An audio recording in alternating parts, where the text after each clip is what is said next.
CPIML new democracy రాష్ట్ర కార్యవర్గ సభ్యులు బండారాలను మాట్లాడవలసిన కోరుతా ఉన్నా.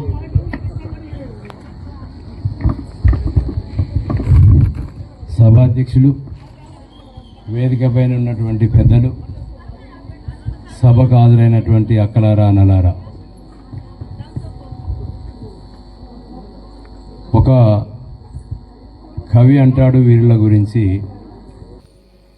చనిపోయినటువంటి వీరులు చినుకు చినుకుగా కురిసేటువంటి వానలో నెత్తురు నానినటువంటి సందర్భంలో విత్తనంగా మారిపోయి భూమిలో పాతుకున్న మరుక్షణం సగర్వంగా ఆకాశంలో వెలుగుతారు అనేటువంటి చెప్తాడు. మరో కవి అంటాడు, ప్రజల కోసం ప్రజల తరపున పోరాడి మరణించినటువంటి వాళ్ళు ఈ భూమి ఆకాశం ఉన్నంత వరకు వాళ్ళు ప్రజల హృదయాలలో చిరస్థాయిగా నిలిచే ఉంటారు అని చెప్పేసి మాట్లాడతారు. వాస్తవమే కదా.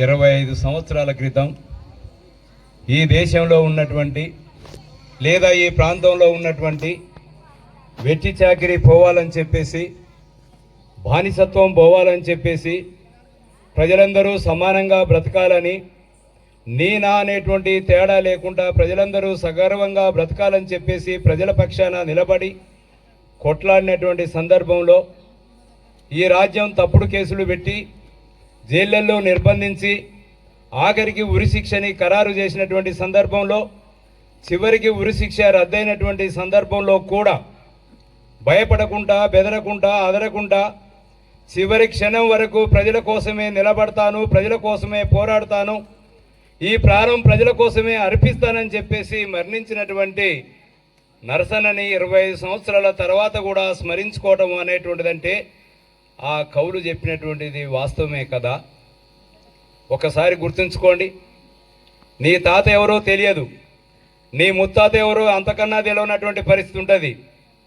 వాళ్ళెవరో వాళ్ళ పేరేంటో కూడా తెలియనటువంటి పరిస్థితి ఈ రోజులలో కనపడుతున్నటువంటి సందర్భంలో ప్రజల కోసం పనిచేసినటువంటి వాళ్ళని, ప్రజల మధ్య నిలబడినటువంటి వాళ్ళని ఈ చరిత్ర భూమి ఆకాశం ఉన్నంత వరకు ఈ ప్రజలు చిరస్థాయిగా గుర్తుపెట్టుకుంటారంటానికి నరసన్న 25వ స్మారక సభే, వర్ధంతి సభే ఉదాహరణ. ఎందుకు వీళ్ళు ప్రజల కోసం పనిచేస్తూ ఉన్నారు? ఎందుకు వీళ్ళు ప్రజల కోసం పనిచేసి తమ విలువైనటువంటి ప్రాణాలను అర్పిస్తూ ఉన్నారు? ఇప్పటికే దాదాపు ఈ ప్రజల కోసం పనిచేసి చనిపోయినటువంటి వాళ్ళు, ప్రభుత్వ ఎన్కౌంటర్లో కానీ రకరకాలుగా చనిపోయినటువంటి వాళ్ళు కానీ సుమారు 25,000 మందికి దాటి ఉన్నటువంటి పరిస్థితి ఉంది అని చెప్పేసి లెక్కలు చెప్తున్నటువంటి పరిస్థితి ఉంది. 25,000 మంది ప్రజల కోసం ప్రాణాలు అర్పించాల్సినటువంటి అవసరం ఏర్పడింది అనేటువంటిది పరిశీలిస్తే ఇవాళ వాస్తవ విషయాల్ని కూడా మనం అర్థం చేసుకోవాల్సినటువంటి అవసరం ఉంది. ఈ దేశంలో సిపిఐఎంఎల్ న్యూ డెమోక్రసీ ఎందుకు పనిచేస్తూ ఉంది? ఈ సిపిఐఎంఎల్ న్యూ డెమోక్రసీ జెండా కిందనే ఉండవని చెప్పేసి ఎందుకు చెప్తా ఉంది? సిపిఐఎంఎల్ న్యూ డెమోక్రసీ జెండా కింద ఉండటం అనేటువంటిది న్యాయమైనటువంటిదా కాదా, అవునా అనేటువంటిది మీరు ఈ సందర్భంగా ఆలోచించాల్సినటువంటి అవసరం ఉంది. ఈ దేశానికి స్వాతంత్రం వచ్చి 75 సంవత్సరాలు దాటిపోయిందని చెప్పేసి పాలకవర్గ ప్రభుత్వాలు ఒక పక్క చెప్తున్నటువంటి సందర్భంలో ఈ దేశంలో నేటికి తినటానికి తిండి లేనటువంటి పరిస్థితి ఎందుకు దాపరించింది? ఈ దేశంలో ఇవరిదాకా అన్న చెప్పినట్టే 100కి 90% ఆస్తి 10 మంది చేతుల్లోనే ఎందుకు పొందుపరిచి ఉన్నటువంటి పరిస్థితి ఉంది? నేటికి ఈ దేశంలో ఒక్క పూట కూడా తిండి లేనటువంటి ప్రజలు ఎందుకు జీవిస్తున్నటువంటి పరిస్థితి ఉంది? రైతులు వ్యవసాయం చేస్తున్నటువంటి సందర్భంలో తమకు సరైనటువంటి గిట్టుబాటు ధర రాక ఈ దేశంలో రోజుకు 48 మంది రైతులు తమ ప్రాణాలని అర్పిస్తున్నటువంటి స్థితి 75 సంవత్సరాల స్వాతంత్ర దేశంలో కూడా ఎందుకు జరుగుతుంది అని చెప్పేసి సిపిఐఎంఎల్ న్యూ డెమోక్రసీ ప్రశ్నిస్తూ ఉంది. రైతులు తీసుకున్నటువంటి అప్పులు ఏవైతున్నాయో, బ్యాంకులలో తీసుకున్నటువంటి లోన్లు ఏవైతే ఉన్నాయో వాళ్లకు సరైనటువంటి దిగుబడి రానటువంటి సందర్భంలో అప్పులు కట్టకపోతే పాలక ప్రభుత్వాలు రైతుల ఇళ్లని జప్తు చేస్తున్నటువంటి పరిస్థితులలో వాళ్ళు ఆత్మహత్యలు చేసుకుంటున్నటువంటి పరిస్థితి కనపడతా ఉంది. కానీ మరోవైపు ఈ దేశంలో ఉన్నటువంటి బడా పారిశ్రామికవేత్తలు ఒక్కొక్కరు ఈ మధ్యనే కాలంలో ప్రకటించినటువంటి దాంట్లో నీరవ్ మోడీ 13,000 కోట్ల రూపాయలని ఈ దేశ సంపదని తీసుకొని ఎగ్గొట్టి ఇతర దేశాలకు పారిపోయింది అని చెప్పేసి లెక్కలు చెప్తున్నాయి. 1 కాదు 2 కాదు 13,000 కోట్ల రూపాయలు. అట్లా 10 మందిని తీస్తే 13,000 కోట్ల రూపాయల నుండి 600 కోట్ల రూపాయల వరకు ఈ 10 మంది దేశ సంపదని ఎగగొచ్చి హాయిగా దర్జాగా ఈ దేశంలో బతుకుతున్నటువంటి పరిస్థితి ఉంటే వాళ్ళ గురించి పాలకవర్గ ప్రభుత్వాలు మాట్లాడేటువంటి పరిస్థితి లేనటువంటి సందర్భంలో వాళ్ళ మీద ఎలాంటి చర్యలు కానీ కనీస కేసులు కూడా లేనటువంటి పరిస్థితులలో బ్రతకటం కోసం ఈ సందర్భంగా మేము తెలియజేయడం అనేటువంటిది జరుగుతూ ఉంది. అందుకే మిత్రులారా ఆలోచించమనేటువంటిది కోరుతా ఉన్నాం. ఈ దేశంలో ప్రజల సమస్యలు పరిష్కారం కావాలి అనేటువంటిదంటే, ప్రజలందరూ సమానంగా జీవించాలి అనేటువంటిదంటే, వ్యత్యాసాలు లేనటువంటి సమాజం కావాలని చెప్పేసి కొట్లాడుతున్నటువంటిది సిపిఐఎంఎల్ న్యూ డెమోక్రసీ పార్టీ.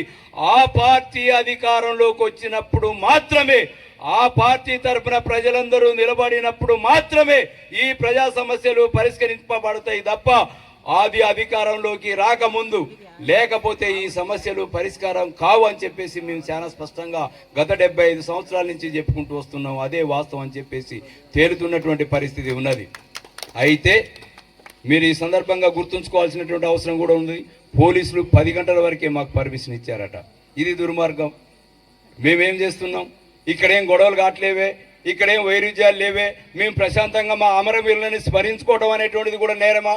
వాళ్ళు ప్రజల కోసం పనిచేసినటువంటి విషయాల్ని కూడా ప్రజలకు, ఈ తరం ప్రజలకు వివరించడం అనేటువంటిది కూడా నేరమా? 25 సంవత్సరాల క్రితం వాళ్ళ అనేక కష్టాలు నష్టాలు పడి ఇబ్బందులు పడి ఈ ప్రజల కోసం కొట్లాడినటువంటి సందర్భంలో వాళ్ళ యొక్క చరిత్రని ఈ ప్రజలకు తెలియజేసుకునేటువంటి అవకాశాన్ని కూడా ఇవ్వనటువంటి పరిస్థితులలో పర్మిషన్ ఇచ్చినట్టే ఇచ్చి 10 గంటలకు మీ సభ ముగించుకోవాలని చెప్పేసి చెప్పడం అనేటువంటిది దుర్మార్గమైనటువంటి అంశం. అయినప్పటికీ ఈ పాలకవర్గ ప్రభుత్వాలు ప్రజల తరపున నిలబడుతున్నటువంటి వాళ్ళని, ప్రజల తరపున కొట్లాడుతున్నటువంటి వాళ్ళకు ఇట్లాంటి ఆంక్షలు పెట్టడం అనేటువంటిది సహజమే. అయినప్పటికీ ప్రజలారా ఆలోచించండి. ప్రజల కోసం నీతిగా నిజాయితీగా కొట్లాడేటువంటి వాళ్ళు ఎవరు? ప్రజల్ని ముంచేటువంటి వాళ్ళు ఎవరు?